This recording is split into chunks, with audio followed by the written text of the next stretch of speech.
United States is evacuating an enormous amount of Americans out of various countries in the region right now, and it doesn't appear that they have the resources and the ability to do that. How concerned are you about that? I'm very concerned. It was entirely predictable that in launching a broad-spectrum war against Iran, they would strike American targets.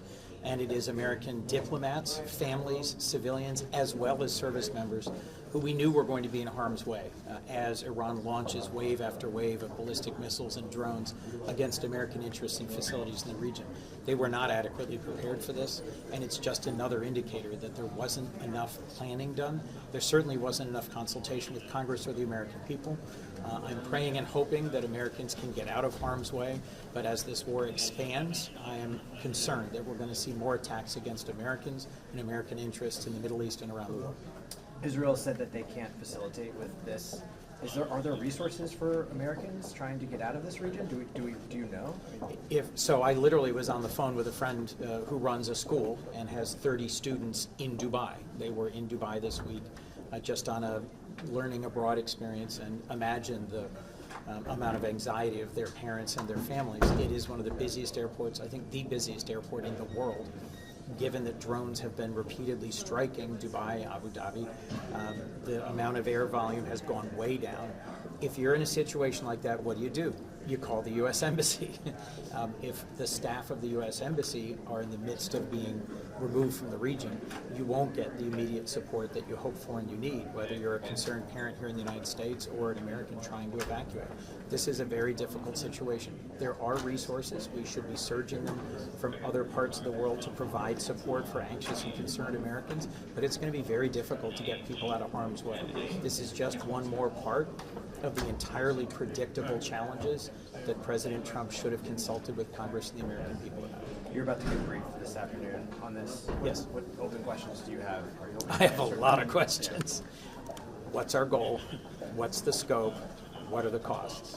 When Secretary Hegseth yesterday declined to say there will be no U.S. troops on the ground, that raises a big question. When both President Trump and Secretary Hegseth said we'll be in this war as long as it takes to do what? To secure the overthrow of the regime, to completely eliminate all remnants of any nuclear enrichment program, to sink their entire Navy, to destroy all their ballistic missiles. In the last 24 hours, President Trump has suggested all of those are war aims. So if he meant to launch a limited war with just airstrikes, he hasn't matched it with limited and defined purposes. That's one of the reasons I'll be voting for the War Powers resolution that says you need to wind this up and bring these folks back and lower the conflict in the Middle East. Do you expect a supplemental appropriations request to come based off of just costs? As the senior Democrat on defense appropriations, yes, but we have not seen supplemental appropriations requests for the several other military actions taken in the last year. I'll remind you, President Trump in his first year struck more other countries than any president in living memory. Most Americans forget that he launched a missile strike on Nigeria on Christmas Day, that he's launched military strikes on a half dozen other countries. This will be a very expensive war.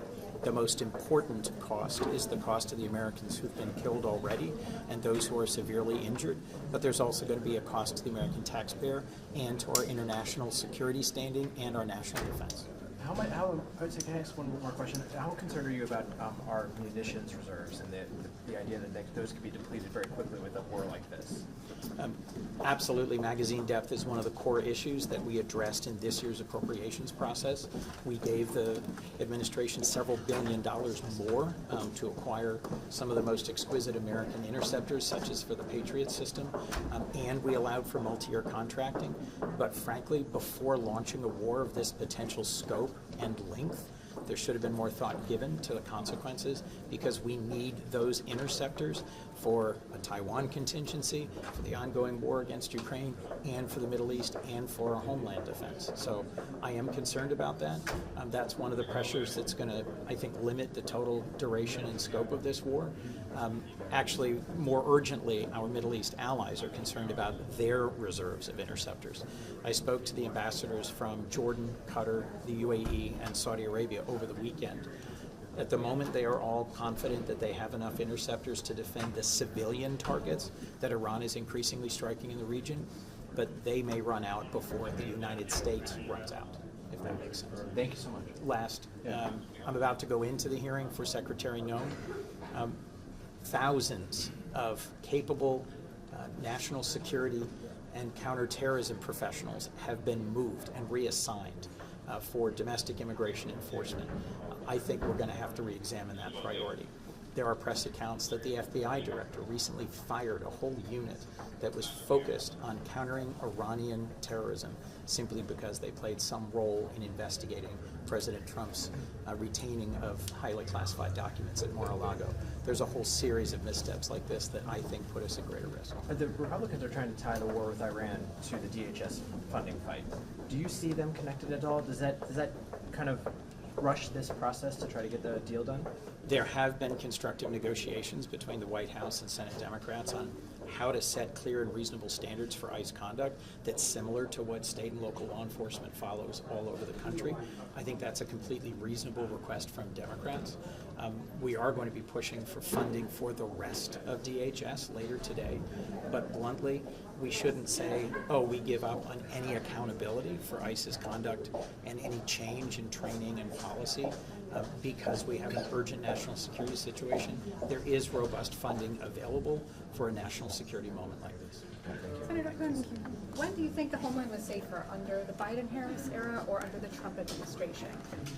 Obviously, I think President Trump has launched a reckless war that didn't have the clear support of the American people, where he didn't make the case or consult with us enough.